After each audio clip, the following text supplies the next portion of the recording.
প্রশ্ন হলো, ডক্টর ইউনূস কি মাহাথির বা লিকুয়ান হতে পারবেন? ৮৪ বছর বয়সে এসেও ডক্টর ইউনূস দারুণ কর্মচঞ্চল।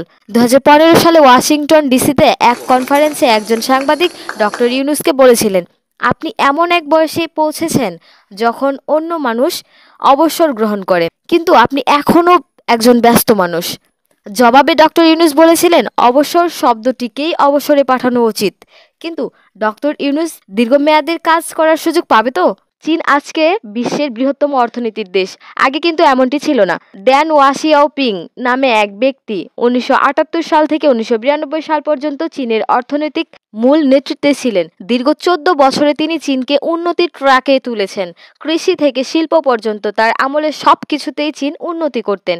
সেই ধারাবাহিকতা আজও আছে। অনেকের ধারণা, সময় পেলে ডক্টর ইউনূসও বাংলাদেশের চেহারা পাল্টে ফেলতে পারবেন। ডক্টর ইউনূসের সবচেয়ে বড় শক্তি হচ্ছে তার বৈশ্বিক পরিচিতি। শুধুমাত্র চীন সফর থেকে নয়, তিনি বাংলাদেশের জন্য যা এনেছেন তা অনেক নেতার কাছে স্বপ্নের মতো। চীন সরকার ও চীনা কোম্পানিগুলোর কাছ থেকে ২১০ কোটি মার্কিন ডলারের বিনিয়োগ, ঋণ ও অনুদানের প্রতিশ্রুতি পেয়েছেন বাংলাদেশ। চীনে প্রায় ৩০টি কোম্পানি বাংলাদেশের বিশেষ চীনা শিল্প অর্থনৈতিক অঞ্চলে $১ বিলিয়ন বিনিয়োগের অঙ্গীকার করেছেন। এছাড়াও ২০২৮ সাল পর্যন্ত চীন থেকে কোটা ও শুল্ক সুবিধা পাবে বাংলাদেশ। চীনে আম রপ্তানির জন্য ৬ বছর আগে দেশটির কাছে আবেদন করেছিলেন বাংলাদেশ, তবে নানা জটিলতার জন্য সেটি কার্যকর হয়নি।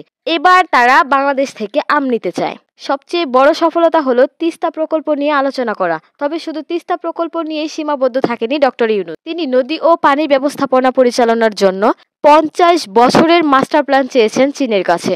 চীনের বাণিজ্যমন্ত্রী ২০০ বিনিয়োগকারীকে নিয়ে বাংলাদেশ সফরে আসতে পারেন। এভাবেই ডক্টর ইউনূসের হাত ধরে বাংলাদেশ এগিয়ে যাচ্ছে ইনশাআল্লাহ।